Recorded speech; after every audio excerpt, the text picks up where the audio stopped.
এখন তোমাদের কাছে এমন একটি স্বপ্নের কথা বলছি যেটা স্বপ্ন হলেও সত্যি হয়ে গেছে।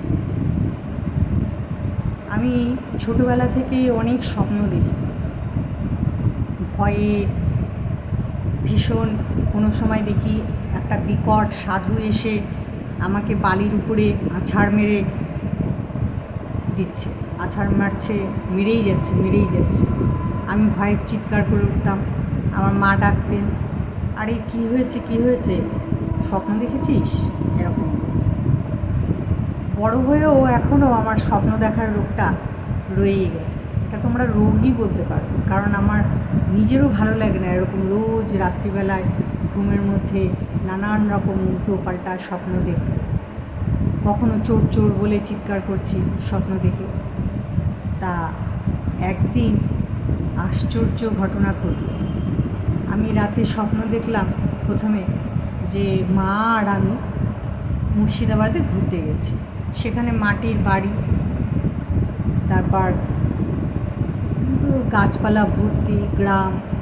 মাকে বললাম, মা আমি এখানে থাকবো না, চল আমরা বাড়ি যাব। মা বলছে, কেন থাকবি না? এখানে তোর দিদি রয়েছে, তোর জাইমু রয়েছে, সবাই রয়েছে, তোর আমরা দুদিনের জন্য এসছে, কেন থাকতে পারবো না? তারপরে মাকে আর কিছু বললাম না, চুপ করে গেলাম। তা এরপর একটু পরে আবার স্বপ্ন দেখছি যে আমি আর মা কোথায় যেন যাচ্ছি, রেল লাইন পার হয়ে প্ল্যাটফর্মে যাব। তখন হঠাৎ করে দেখছি একটা ট্রেন এসে জোরে আমাকে ধাক্কা দিয়ে চলে গেল। তখন মা খুব কান্নাকাটি করছে। আমি স্বপ্নটা দেখে খুব ভয় পেয়ে গেলাম, ঘুমও ভেঙে গেল।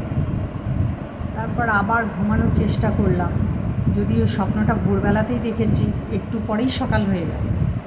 তা ঘুম থেকে উঠলাম খুব ভয় নিয়ে। সকাল থেকেই দিনটা শুরু করলাম ভয় নিয়ে।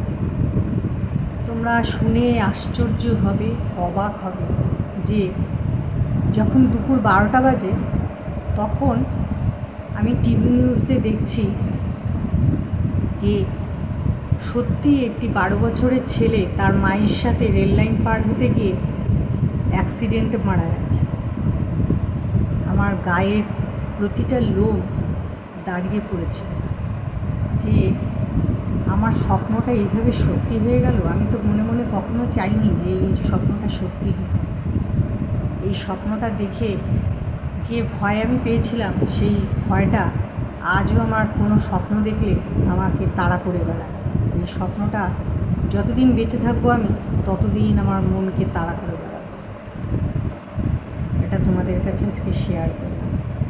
নিজেকে হয়তো একটু হালকা অনুভব হবে।